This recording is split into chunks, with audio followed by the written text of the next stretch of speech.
Kwanza tumshukuru sana Mheshimiwa Mufti Sheikh Mkuu wa Tanzania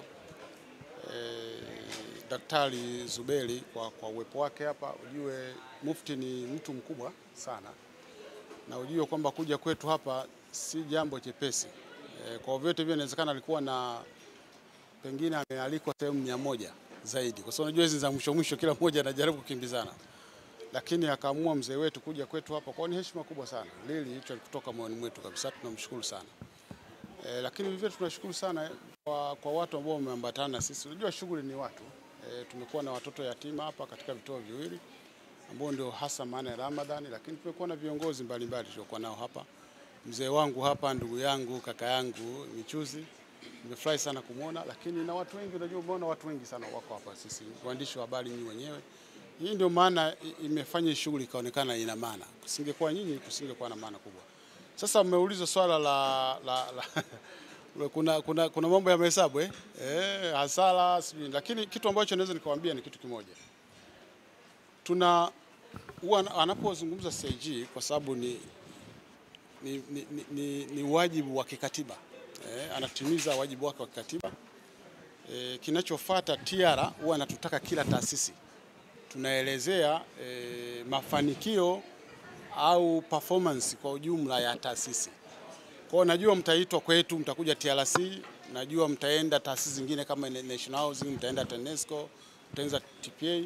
Kwa nilikuwa nafikiri kwa sababu leo ni siku ya iftar, tusifunike na hayo maelezo, lakini nataka kuhakikishia kwamba tutawaita kama maagizo ya msajili wa hazina anavyotaka, kwamba kila taasisi lazima tukaelezee vitabu.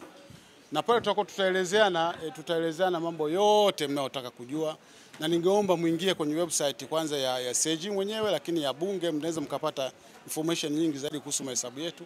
Alafu tutakuja kuyazungumzia, lakini kwa ujumla tuko vizuri sana. Tuko vizuri. Sasa mje siku hiyo tuzungumze, mjue kwamba kwa nini tuko vizuri. Lakini tuko vizuri sana, na shirika la reli Tanzania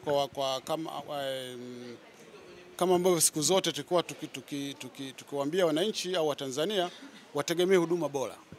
Mapungufu yatakuwepo tu, lakini improvement. Unajua maisha ni kwamba kila siku ukiona kwamba sasa ufikirii changamoto yoyote, maana yake hapo ujue kwamba na kifo kinakukaribia.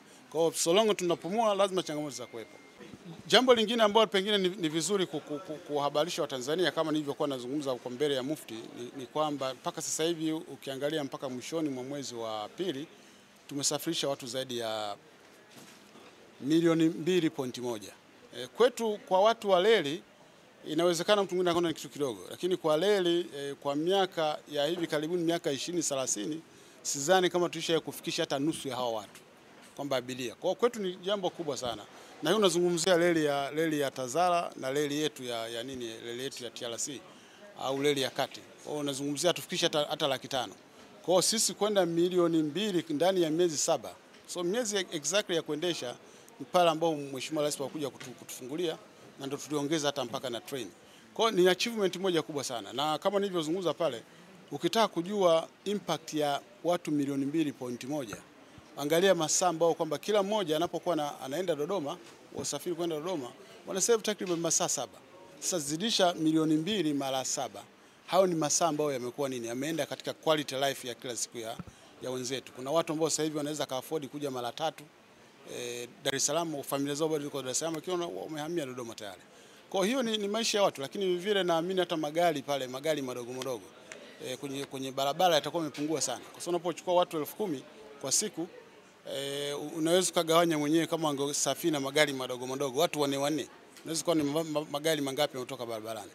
Kwa hiyo ni kitu kizuri kwa taifa letu, na kama nilivyozungumza vile hivi karibuni tunajipanga sasa kuanza treni za mizigo. Tuna imani zitakuwa na impact kubwa kama ilivyokuwa impact pengine zaidi ya abiria. Kitu ambacho ni muhimu sana kwa Watanzania, tunapozungumzia faida kubwa au kurudisha pesa zetu, nenda payback period au break even, tunazungumzia mizigo. Sasa mizigo hatujaanza. Kwa hiyo ni kitu ambacho kwa sisi wenyewe tunakipush kwa nguvu sana tuanze. Yaani treni ya sustainability kwa Kiswahili sahihi ni unazungumza sustainability, yani ule uendelevu wa treni yetu ya abiria unategemea zaidi treni ya mizigo, kusubsidize treni ya mizigo ya abiria. Kwa treni ya mizigo tunatengeneza pesa kuweza kuisustain au kuiendeleza treni ya abiria. Kwa hiyo ni kitu ambacho tunakimbiza nacho, na Watanzania wasubirie kuona treni za mizigo za SGR zikianza kwenda Dodoma. Na hatujataka kusubiri, unajua reli yetu lazima ifike Kigoma, lazima ifike Mwanza. Lakini kwa sababu tumeshaanza vipande viwili, hatukutaka tusubirie mpaka tufike Kigoma au Mwanza ndio tuanze treni za mzigo. Tunataka tuanze sasa hivi kwenda kutoka Dar es Salaam mpaka Dodoma. Kwa hiyo malori sasa yatakuwa nakuja kuchukulia mzigo pale Dodoma, Ihumwa. Then yanaendelea. Kwa hiyo tunaamini itapunguza pressure kubwa sana kati ya Dodoma na Dar es Salaam za barabarani. Yes. Najua nimelizungumza katika sehemu kama 3 tofauti, lakini kwa sisi TRC kwa kweli tumekuwa na neema kubwa sana. Ujue Mheshimiwa Rais wakati anakuja alikuta vipande viwili tu ambao vinaendelea na ujenzi. Kipande cha kwanza kwa asilimia kama 83, kipande cha pili kwa kama asilimia 57 takriban 57. Lakini ahadi yake ya kwanza kwa Watanzania wakati anahutubia bunge April 2021 alisema nitamalizia. Kwa maana kwamba atamalizia vipande viwili vya kwanza na kuanza vipande vingine. Kwa amemalizia vipande viwili vya mwanzo, ambao ni kitu muhimu sana. Si marais wote wanamalizia vitu vya watangulizi vyao. Kwa hiyo ni jambo la kiuzalendo, lakini ni jambo vile vile la kukeep promise kwa Tanzania. Kama amemalizia, tumeanza, ndio maana watu sasa tunazungumzia habari ya milioni 2.1. Lakini akasema nitaanzisha vipande vingine. Sasa ameanza kipande cha Makutupora Tabora ambacho kiko asilimia takriban 15 sasa hivi. Kipande cha Tabora Isaka kiko asilimia takriban asilimia kama 6.38.